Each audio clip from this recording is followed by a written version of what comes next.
The following video contains spoilers. We suggest watching the episodes alone in the dark. Hello, Wolfpack! We're back, and today I'm going to do something very special that I haven't done in a long time. Another video list!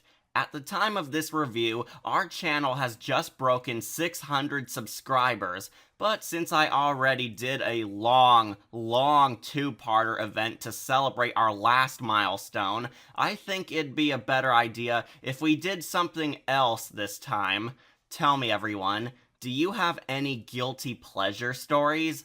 Now, I don't mean anything gross like Quagmire's pleasures. I'm talking about those kind of famous stories out there that most people really despise with a passion, but secretly, you enjoy them deep down, even looking past all of the flaws they hold, since you see value in what they are. This is pretty much how I feel about the episodes on today's countdown list. For a long time, I've complained and bashed on a large number of R.L. Stine's The Haunting Hour episodes for being bad in my eyes. But now, here's your chance to gain revenge against me, because I'm about to reveal the Haunting Hour episodes that I like, even with all of their flaws attached. Now, I will be discussing the reasons why most viewers hate these episodes, but also throwing in my defenses for them, just to show you why I love them so much. For those of you who are new to this channel, we really love the underrated horror series R.L. Stine's The Haunting Hour, which is a fantastic horror show filled with tons of gruesome, scary stories to haunt your nightmares. However, even it had episodes that were bad, but it had even more episodes that spliced opinions in half. These are the episodes that I lean more towards good in my personal opinion, while others view these tales as the lame letdowns of this great TV show. FYI, there will be massive spoilers in this too, so see this series ASAP. So let's stop wasting time and begin. These are the top 5 Haunting Hour episodes that I love, but everyone else hates.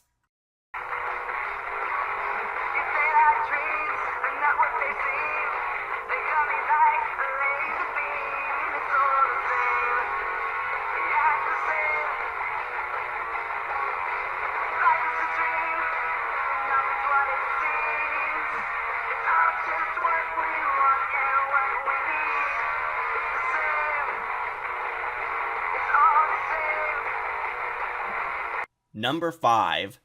Brush with Madness. Now, I know what you all must be thinking right about now. Really? Brush with Madness, a bad episode? How could anybody hate something as great as this?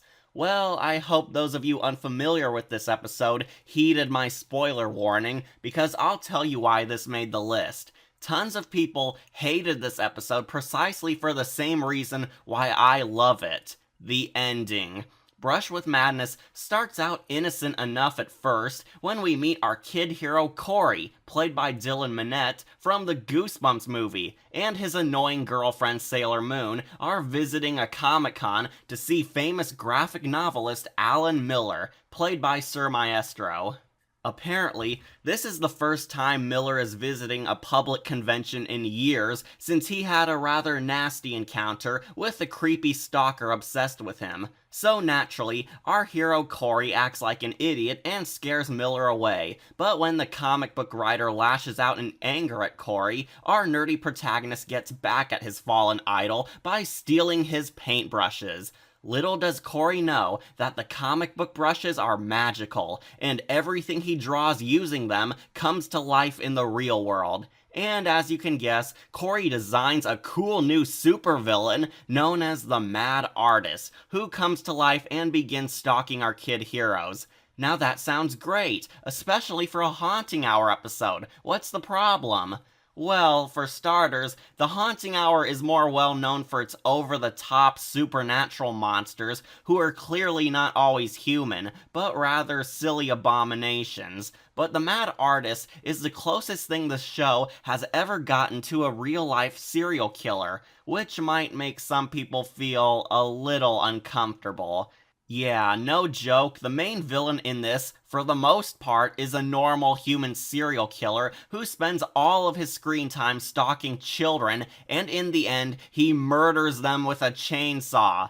This show honestly had a realistic serial killer abducting children so he could slowly mutilate them with a chainsaw, and he succeeds in the end. This caused a lot of people to immediately turn against the story, and it made a lot of adult viewers say that this was too dark for kids. Now, I won't act like The Haunting Hour, especially this episode in particular, are squeaky clean, but this show has gotten away with a lot of grim stuff before, and I will say that this is not the darkest ending the show has ever done.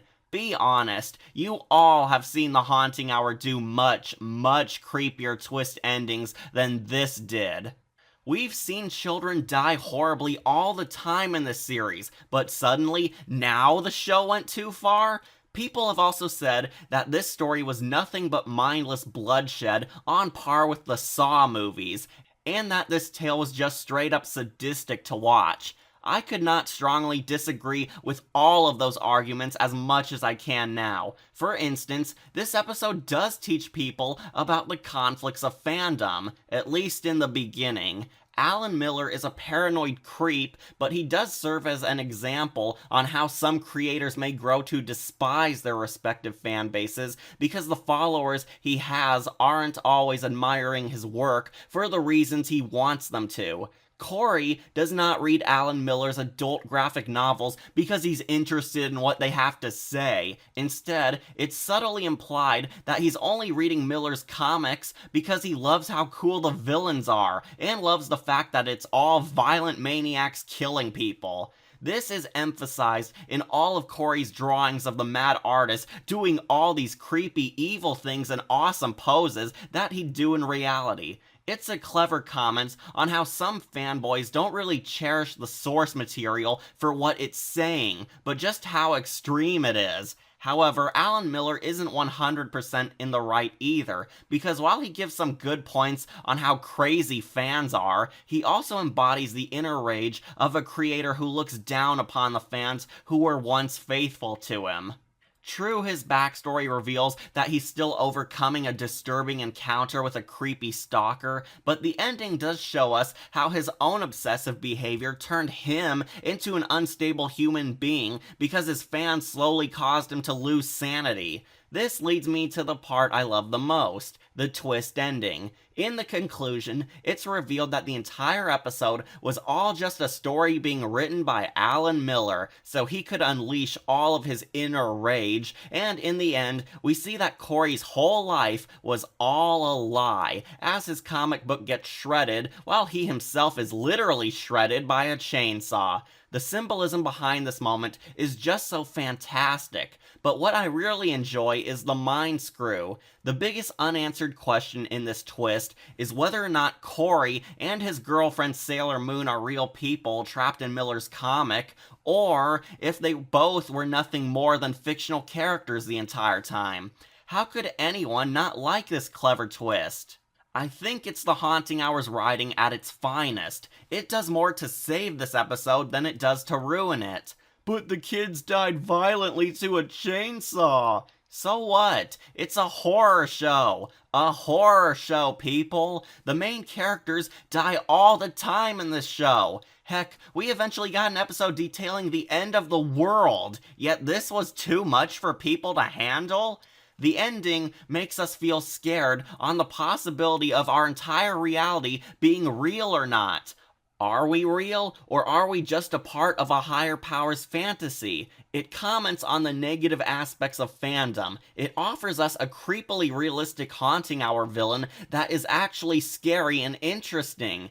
And it is a brilliant mind screw story with a lot to offer. The only real problem I had with this story is all of the blatant idiot moments. Seriously, Corey has magical paintbrushes that can control the universe, and instead of using them to save the day, he challenges the mad artist head-on in a one-on-one fight with zero weapons. I mean, come on. Most people cry about the dark ending, but Corey and Sailor Moon's idiot moments got a free pass? I beg to differ on what was good and what was bad in this episode. The character I despised the most wasn't the deranged child murdering serial killer, but the annoying as hell girlfriend. This girl was dumb. I mean, I was so glad she was off first because she was so not worth dying for. But you get the point. Brush with Madness is flawed, but in the end, I still stand by it as a picture worth 1,000 words.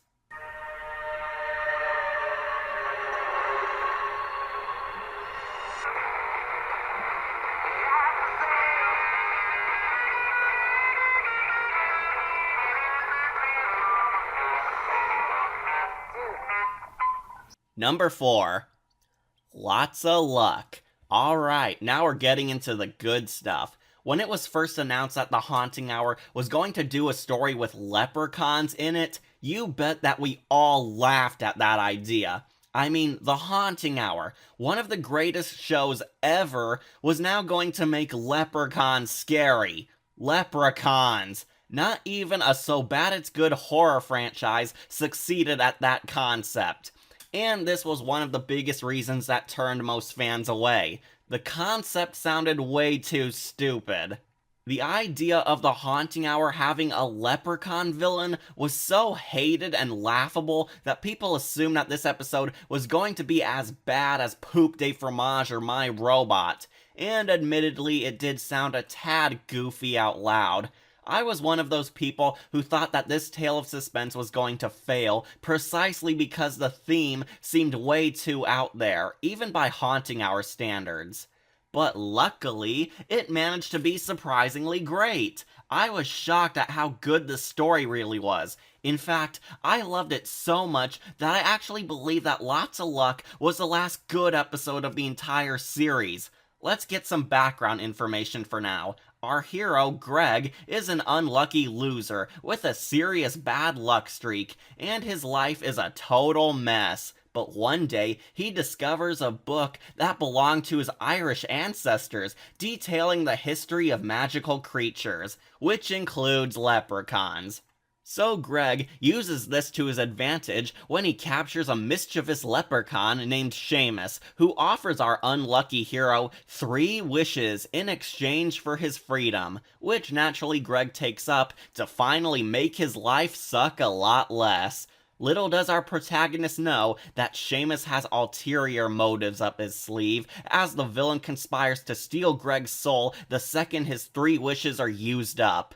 And you can all probably guess the entire plot from there. Greg makes a magical wish, but it naturally backfires when Seamus adds a little trick to the wish that has bad consequences behind all of the good luck. Greg wants to be lucky, so his father is fired from his job. Greg wants to be rich, so Seamus breaks his dad's arm. Of course. A lot of people branded Seamus as a pathetic villain since his 3 wishes shtick wasn't exactly original, and his fear power was not that great on account of the leprechaun's huge lack of intimidation.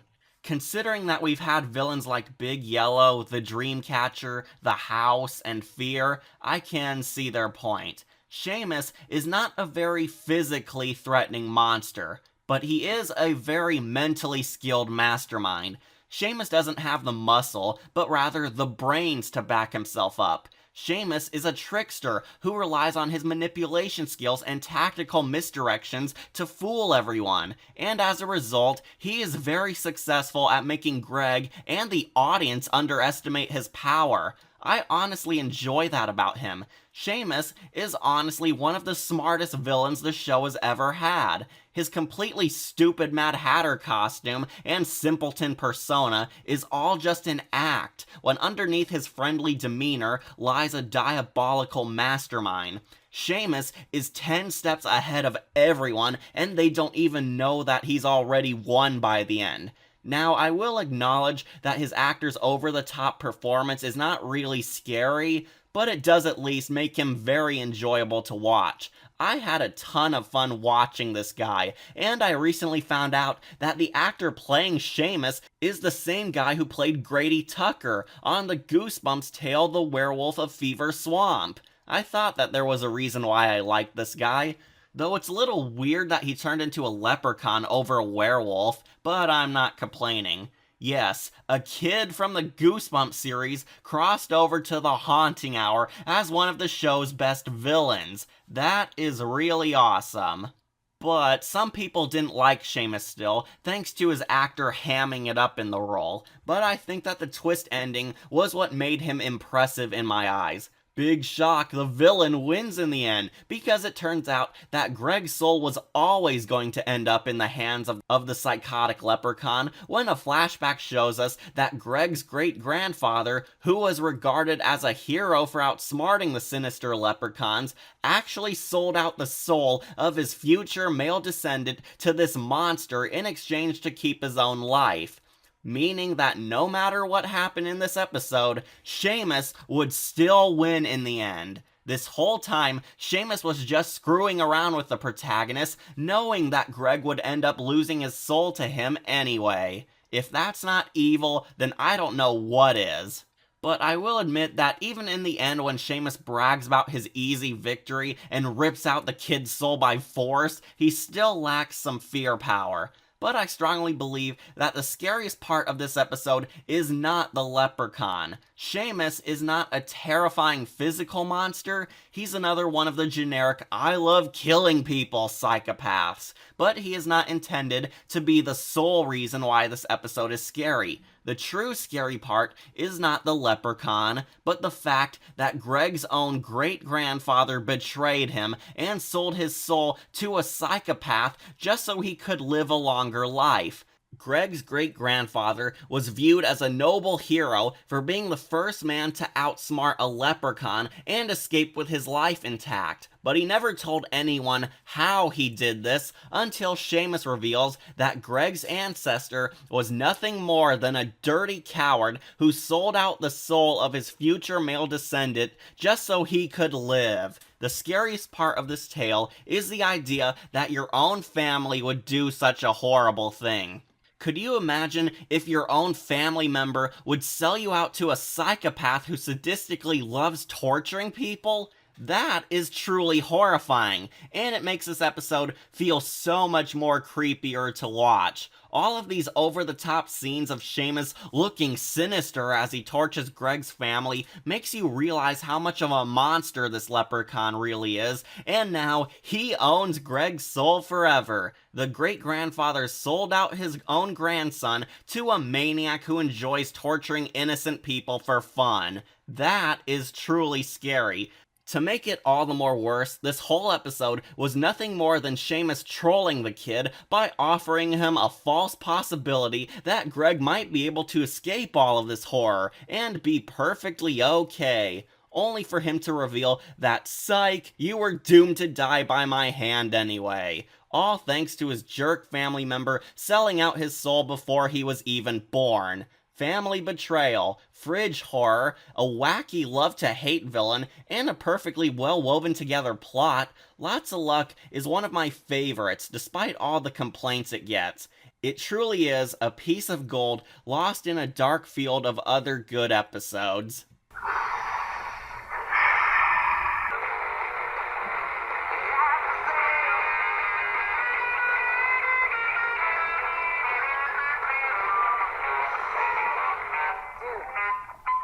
Number 3.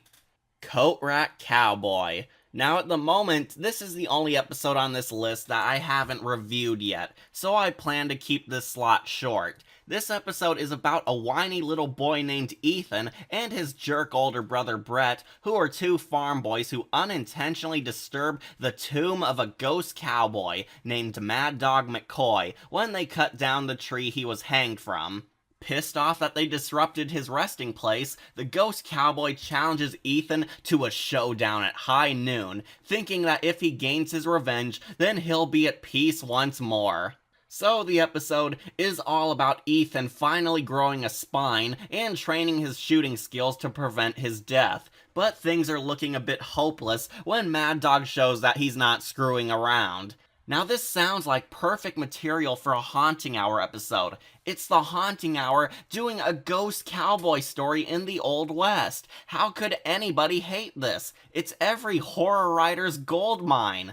Well, this episode does have a large number of glaring flaws. Believe me, I plan to go more in depth on the official review, but for now, let's talk about the obvious cons. Most people find this episode boring, and I mean really boring. It takes forever to set up and get things going, but we do at least get some interesting moments scattered here and there before we reach the climax. One of the best things about this episode is the actor who plays Mad Dog McCoy. This guy gives us a deliberately over-the-top performance in this role, but let me tell you, he is having the time of his life in this gig. The guy who plays our villain is Juan Riedinger, the same guy who played the Scarecrow salesman in Ranger Jackson on Spores, so he is a credible performer. But here, he is hamming it up to the max.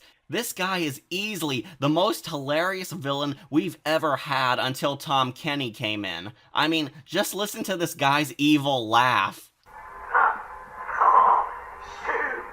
That laugh is almost as hilarious as Fear's laugh in my opinion, but I do think he did a fantastic job as the antagonist nonetheless, at least until the final act. This is the part that everyone is divided on, the third act of the episode, which feels so rushed that there isn't even a moment to breathe in between all the stuff that's being thrown our way. The climax of this episode feels seriously shaky, and admittedly, it's very easy to feel disappointed by how it all just comes crashing down on us. Now, I do love this episode, but even I'll admit that it's not perfect, and even I have a lot of complaints on how the story wraps up. First off, it turns out that for some reason, there was apparently a lesson in this tale. You heard right, a lesson. The Haunting Hour wanted to teach kids a lesson on why lying is not right, but in the end, they fail so hard at it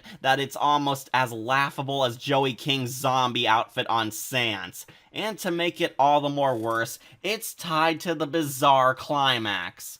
The final showdown between our kid hero Ethan and Mad Dog is honestly the weirdest and most cringe-inducing scene in the series. Now, I don't want to spoil too much, but it has the villain of all people, suddenly transforming into a tragic character without any warning whatsoever, and somehow being literally consumed by his own guilt. Yeah, it's as weird as you think it is, but I'll have a whole video about that madness real soon. For now, why do I like this episode when it has a badly butchered final act? Well, aside from a likable hero and a fantastic cowboy villain, I do enjoy some of the comedy in this episode. Yeah, you heard right, there is comedy in this story, and it is actually kind of good.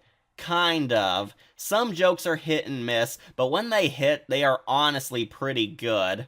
I do also admire how the writer wanted to try to make Mad Dog a more well-rounded antagonist instead of another generic child murderer, since it's obvious that they wanted this guy to leave some kind of an impression on you instead of just branding him the irredeemable villain. Also, despite the clunky final act, I can see what the intention was behind this episode. I do understand what this episode was trying to be, but the problem is how it's all executed. The villain's quote-unquote defeat was meant to be symbolic to how his actions were destroying his humanity underneath his egotistical villain shell, and was an attempt to show us that deep down, Mad Dog was still just a human being like everyone else, not an eldritch abomination like most Haunting Hour villains. Behind his tough guy persona lies a coward who is not above feeling human emotions, and his guilt is still there.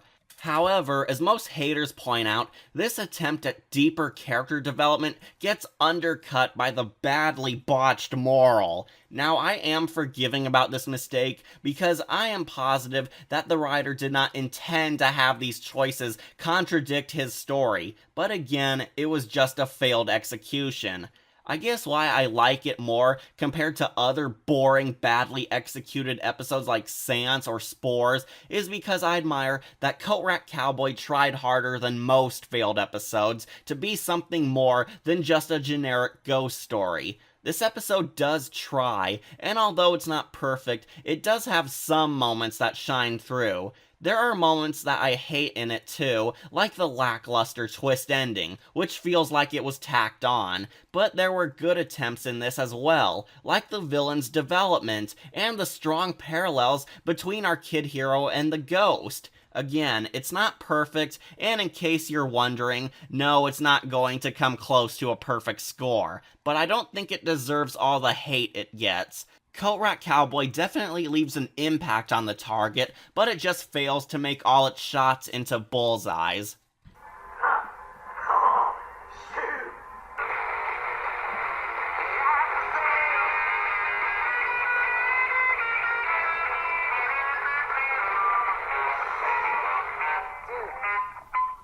Number 2. My Sister the Witch.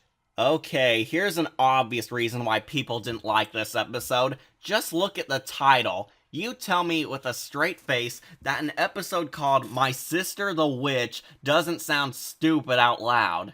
The title actually sounds like a bad Disney sitcom. FYI, when I first went into this episode to review it, I honestly thought it was going to suck. The title alone is so bad that it made me think that this was going to be a bad one. Much to my surprise, it was actually pretty good. Okay, maybe not the best episode ever, but pretty decent. Why do people hate this episode? Because it's not a scary episode. It's a comedy episode.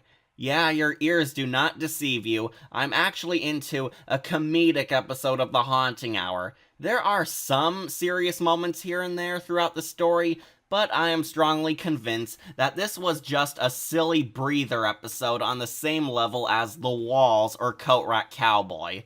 Now, what's the plot behind this number? If the title didn't give it away, we follow a naive Boy Scout named Pete and his nerdy best friend Reggie welcoming back Pete's estranged sister Alice, who just returned from a mysterious boarding school, where of course he learns that she is now a witch. I guess this unknown boarding school was Hogwarts, since they never say it, but it's pretty much implied that this boarding school was a magical school that taught Alice how to use magic. And the rest of the episode is pretty simple, since it's all the wacky hijinks of Pete and his dude bro Reggie trying to expose Alice as a witch, only for nobody to believe them.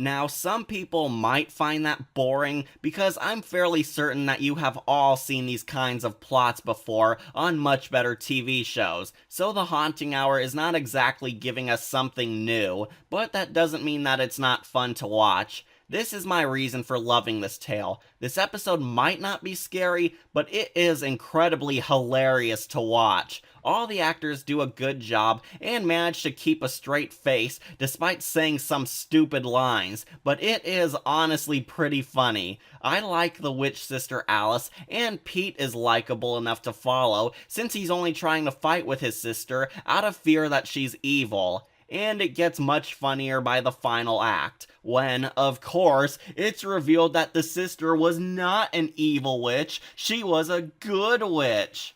And the entire time, all of her magical rituals were really protecting the family from the true villain, who was an evil sorcerer trying to kill the family to get revenge on Alice. Then it turns into kind of a fun mystery for the kids to solve when the brother Pete and Alice work together to save the day. Who is the true villain, you ask? Why, it was none other than this guy who's had only 3 lines earlier in the story.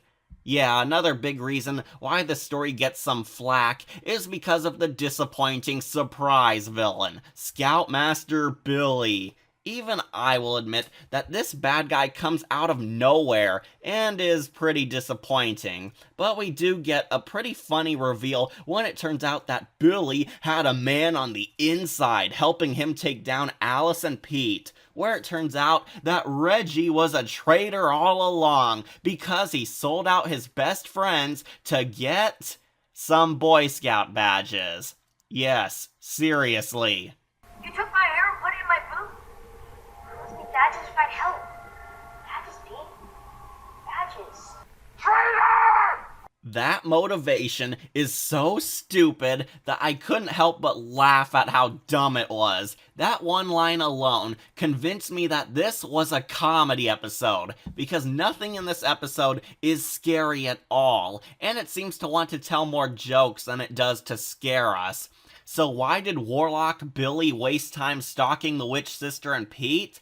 Because he was a yandere the whole time who was pissed off that the witch sister didn't go out with him.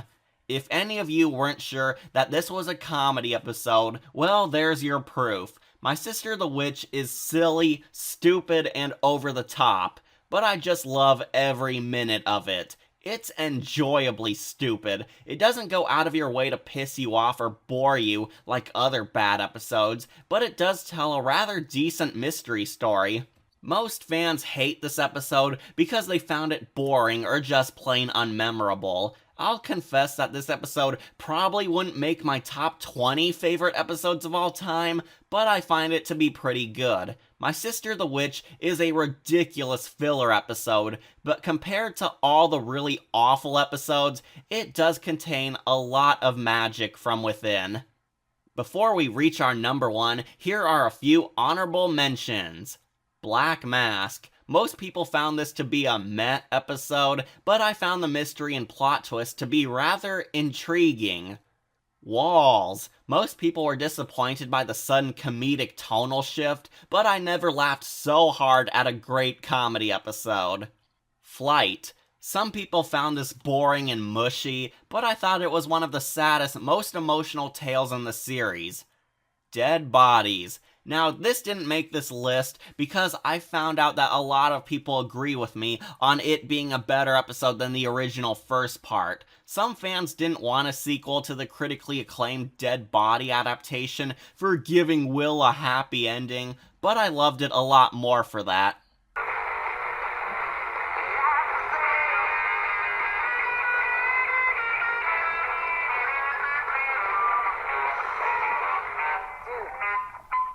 And finally, we reach our number one, Toy Train. Yep, one of my most favorite episodes in the series is, of course, hated by a large number of people. The plot is about a young boy named Logan and his cold, distant father named Hank visiting Hank's childhood home, which is a farm across from the local train tracks. But naturally, some supernatural Silent Hill-style hauntings occur. Logan sees this trip as an opportunity to finally bond with his dad and learn more about his mysterious past, but Hank refuses to open up emotionally to his own son. Along the way, Logan encounters a mysterious little boy named Henry who seems to know more about this area than you'd think, and a creepy emo Doc Brown switchman starts following the guys for some hidden agenda. We get some nice cinematography, some decent creepy atmosphere, a good mystery on what's going on here, and some surprisingly strong emotional moments. However, the conflict begins speeding Logan's way in the form of a big ghost train arriving to repeat history. But can his father, Hank, save him in time? Well, that's what we hope to find out. So this all sounds like great stuff. Why would anyone hate it? Well, it's a similar problem I had when I first watched this. This episode is not scary. Like, at all.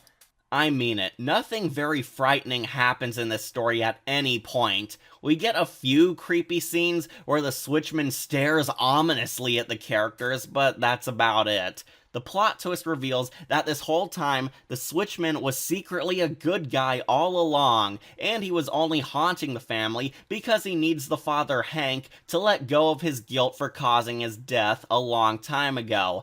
And if Hank finally opens up about his emotions, then he can save his son from the ghost train, and at long last the switchman can move on to the afterlife. It's honestly pretty beautiful. However, this episode is stuffed to the brim with tons of padding. The story wastes so much time building up this mystery that we end up getting a lot of dull, boring scenes. How boring? Well, I remember a 2-minute long scene where little Henry shows Logan a train slowly crushing a penny on the train tracks, while the model toy train set activates all by itself. Yes, we get it. Everything the toy train does in the model town happens in real life, but you don't need to drag it out for so long. These are 2 reasons why most people dislike Toy Train. The episode gets a bit too boring, and there is nothing scary happening in it, aside from emo Doc Brown popping up from time to time.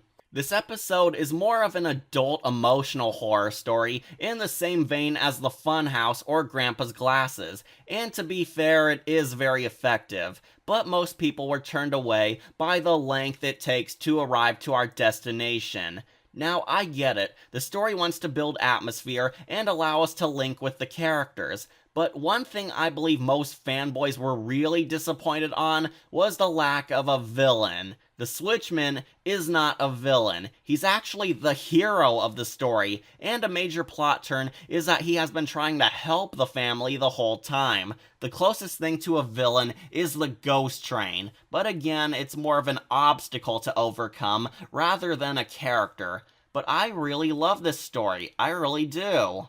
I'm just so sick and tired of people crying how a supernatural story needs a big scary monster in it or dark themes just to be good. No, it doesn't. As harsh as I am on The Haunting Hour, I do love it deep down, and not all of its episodes had to be horrifying to be good. Toy Train is a brilliant episode even without the nightmare fuel. The episode was not about a kid hero being haunted by a killer ghost. It's about the adult father, Hank, being haunted by his dark past. The kid, Henry, is revealed to be the father's lost childhood innocence that died the exact same day he indirectly caused the switchman to die. Hank is emotionally closed off and depressed because he feels guilty for causing an innocent man to die, saving his life when he was just a stupid kid screwing around on the train tracks. But the switchman returns in the form of a guardian angel who wants to help Hank let go of his inner pain. The switchman warns Hank that his distant relationship with his son Logan is causing a serious rift between them, and that he needs to trust his son more in order to save his life, because whether the dad likes it or not, history is repeating itself, and his son could die. The emotional moments between all of these characters is so strong, and it actually feels earned. Yeah, there are a lot of boring parts to sit through, but I think it's worth it. There is payoff at the end of that tunnel. In fact, from now on, every time I review a story that has a beautiful adventure with some boring filler stuck to it, I'm going to call it Toy Train Syndrome. That term will be used in all of my future videos from now on for good stories that have long, boring elements in them. But for now, let's finish this. Toy Train does have a lack of scary moments and some slow padding, but it is one of the best episodes in the series, and I love it for how strong it is. In fact, you know what?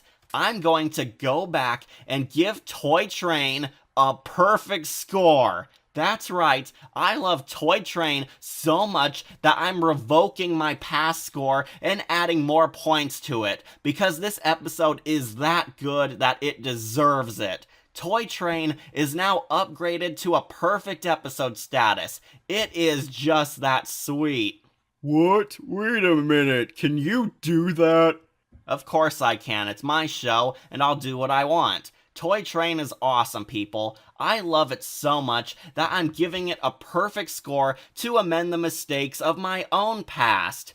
Well, that, and I'd love to stick it to all the haters of this story, so that's a bonus too. But yeah, Toy Train rocks, and is definitely a good mark on the Haunting Hours track record. And those were all the Haunting Hour episodes that everyone hates, but I really love. Sure, they all aren't the greatest episodes ever, except for Toy Train, but I don't find them as awful as anyone else does. I think they all have their own unique, charming elements to them that definitely overshadow all their negatives. I've hated on some episodes that other people love, but even I have stories that I enjoy that have made some people's most hated lists. The Haunting Hour does have bad episodes, but these are ones that I don't think deserve to be in the awful category. We all have things we love and hate, and in the end, we all have our own tastes in entertainment. I just hope that some of you change your mind on what makes a bad story and what makes a good one. So, do you agree with all the slots on my list? Any you dislike still? What are your Haunting Hour episodes that have been hated on, yet you yourself enjoy deep down? Feel free to reply in the comments section below. That's it for this list, everyone. Remember to like, comment, and subscribe, or just tune in for more videos posted here on Wolf Entertainment. I'm your host, Catastrophe, and I hope you all stick to the things you like, despite opposite points of view.